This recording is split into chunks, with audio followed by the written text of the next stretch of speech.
I think I'll talk first about the whole Kavanaugh conflagration, which is occurring almost as we speak here.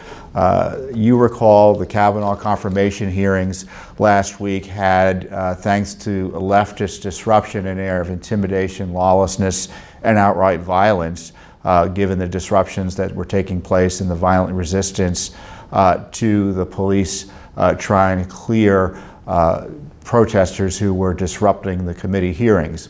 Well, on top of that, you had Cory Booker, the senator from New Jersey, Democrat, who, frankly, I remember when he first came into Washington, D.C., I thought he was I didn't recognize him to be some sort of dishonest politician necessarily of the left, just he had been a mayor of Newark, and he just seemed like a seemingly, relatively speaking, as far as Senate Democrats go, a level-headed politician.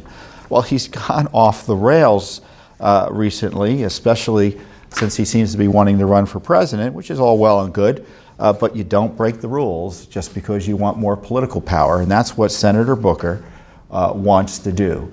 And during the hearings last week, he made an absurd show of leaking confidential records, or at least during the hearing, records he thought were confidential and covered by committee rules that prohibited their public disclosure.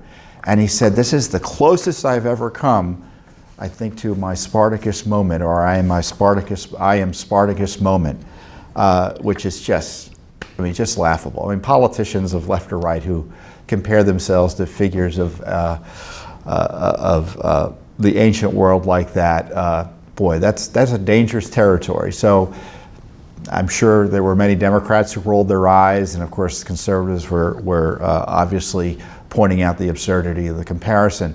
And of course what Booker was doing was he was violating Senate rules, which could require his expulsion if he's found liable for doing so.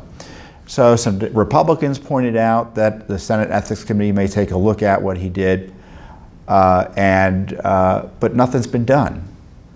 So Judicial Watch stepped up, and once again, it was Judicial Watch, not Congress, not any senator, not the media, not anyone else, who stepped up and filed the ethics complaint against Booker, who knowingly violated the rules in order to score political points, I guess in his quest for the presidency, or to make himself look strong in opposing Judge Kavanaugh. And so the joke was during the hearing is that he thought he was releasing confidential documents which were not in fact confidential. So he was made foolish then because he said, well, I may get expelled for the Senate for doing this. Well, in fact, he wasn't going to be, because the documents were allowed to be released. But subsequently what he did was he started posting documents which were for sure confidential and which were not to be released onto the internet. And this is what he says. Friday, September 7th. He says, referencing the previous time, I broke committee rules by reading from committee confidential docs. That's what he admitted to saying on February 7th. And then on Saturday, September 9th, and the classification of many documents as committee confidential, which is a quote, is a sham. I willfully violate these sham rules. I fully accept any consequences that might arise from my actions, including expulsion. And then he posted additional documents on a Dropbox that he called Kavanaugh hearing documents, and all in violation of the rules. And I'll read you the rule. It's Rule 29, paragraph 5. Any senator, office, or employee of the Senate who shall disclose the secret or confidential business or proceedings of the Senate, including business and proceedings of the committees, subcommittees, or offices of the Senate, shall be liable, if a senator, to suffer expulsion from the body, and if an officer or employee, to dismissal from the services of the Senate and to punishment for contempt. So if the Senate Ethics Committee is going to enforce the rule of law in its own body, they're going to expel Senator Spartacus. And so this is the problem and this isn't just like a political fight and we shouldn't care about it.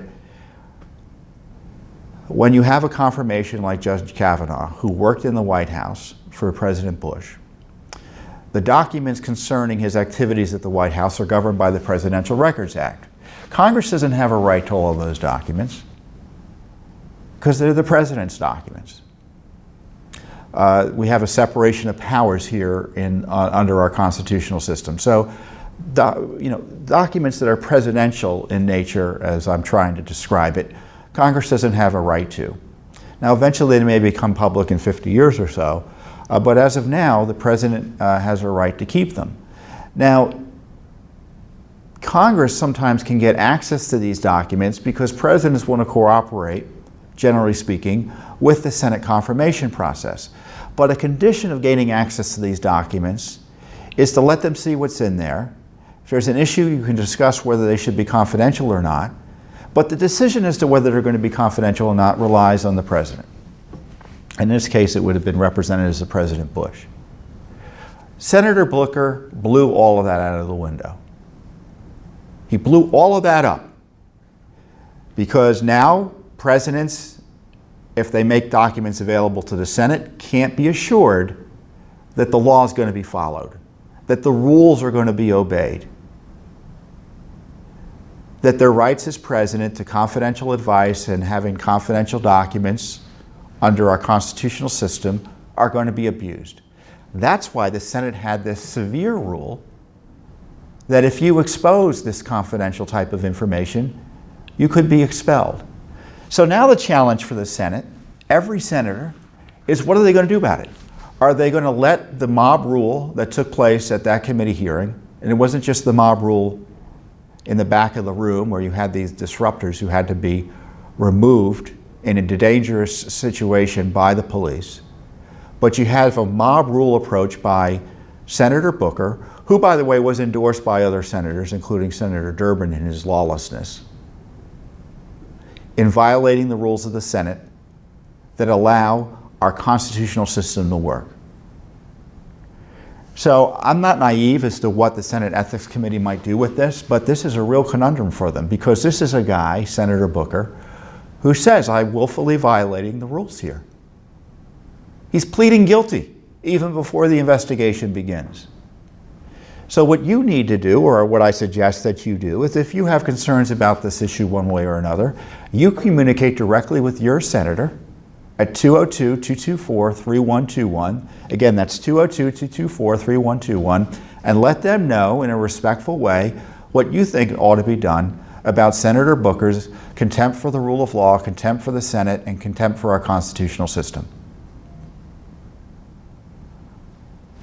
And you should also let them know what you think about what should be done about Judge Kavanaugh. He's facing a big vote, both next week at the committee and then subsequently in the Senate.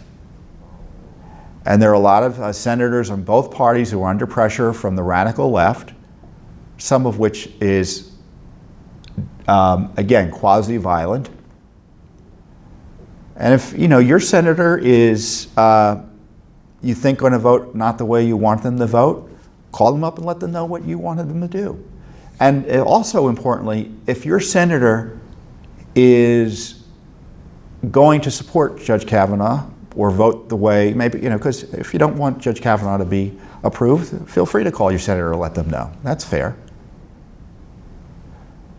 But this is a good rule of thumb. If the senator's doing what you want him to do, call them and thank them.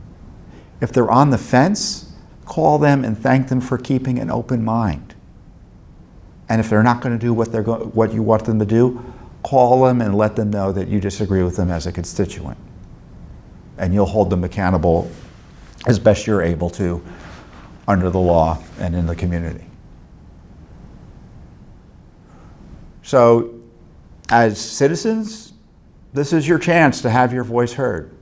Let your senators know about what the ethics process should be on the Hill with respect to the avowed outlaw, Senator Booker, and let your senators know about what should be done with Judge Kavanaugh.